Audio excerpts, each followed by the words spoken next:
Hi 3Ders of the greedy variety. Today I'm going to be making this, the Sanix Invisible Woman. No, not quite this, the Sanix Invisible Woman. It only came out yesterday as a file to be downloaded, and I've decided to do it in clear resin, and I've never used clear resin before, so I'll show you the process and my experiences of this clear resin. I'm going to do another version of it as well, a little bit bigger, and I'm going to, well, you'll have to wait for that for the next video, but in this video I'll show you how I made this here. Now, don't forget to subscribe to the channel, and hope you enjoy what you see today. Stay tuned.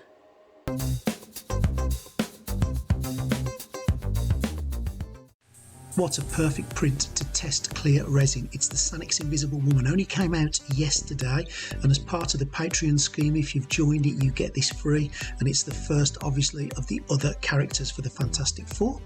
I fitted it using Chitu box onto my Saturn build plate there, as you can see, and I've managed to get everything on, so I'm really pleased that it's all gone on in one swoop without really overcrowding anything. Now, these are the settings that I use. They are different for everyone, I'm sure, but I have a bottom exposure of 40 seconds and an individual each exposure time of each layer of 3.5. This is what I use. This is what I found to work previously. Now, I know other people have different opinions, but this has worked for me, and that's all I can really say on that. Now, the other thing is here, I use some heavy settings. I'm not going to hollow this out. That's really important. Do not hollow it. You'll see straight through it. It's got to be a solid model, and it's going to weigh a little bit heavier. So I've put some heavy supports on, and I've upped them to 70%, and that should, in theory, hold it in nicely. Now, I'm using the standard photopolymer resin from Elegoo, the clear. I've not used non-water washable before, and I haven't used clear before, so it's going to be a little bit of an experience for me. Now, I found it smelled a little bit more than the water washable, and I also found that if I did get it onto my skin, yes, I know I shouldn't have done, if I did get it on, it did sort of stay on there a little bit longer and smell a bit more, so definitely I'm going to be wearing gloves, as I always do, of course. Now, that moment of complete and utter fear when the build plate slips into the material, and is it going to roll over and destroy the whole Saturn? No, thankfully not on this occasion.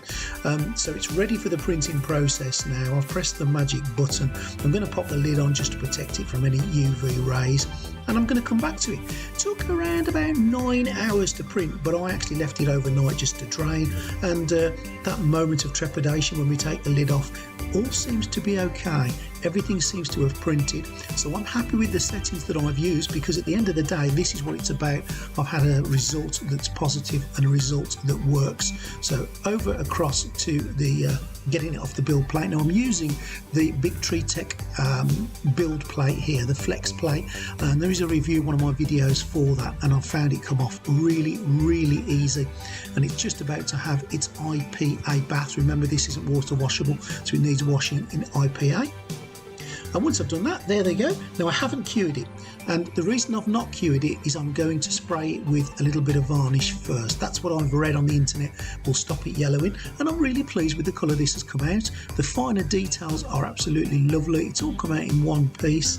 A couple of little marks and blemishes where the supports have touched it, but nothing to write home about. So I'm really happy with that. Now, using a little bit of super glue, I'm just going to put all the parts together. Now, I have made sure that they fit before I do this, and hats off to Sanix, this has fit really well. The only one that didn't fit quite perfectly was the hand that's holding the shield, so I did just do a little bit of work on that just to get it to fit, but you know what, that took me seconds, and I'm not gonna write home about that at all. And it's all glued together wonderfully. I used some super glue, not too much. We don't want to be seeing any coloured glue in between the gaps. Now, we talk about the varnishing. I'm just using some gloss varnish. Make sure it is clear and no colour involved in that, and just give it a splattering all over. Now, as you can see, it's a little bit yellow, but it's not drastically yellow, and it's certainly nothing I'm going to worry too much about. But what I've read is if you varnish it first before you cure it, it does stop the yellowing process, or certainly halts it in its tracks. Now, I don't mind that colour at all. It's not the end of the world. I'm quite happy with that. And once I've done it, I'm going to leave it to cure it on a nice sunny UK day.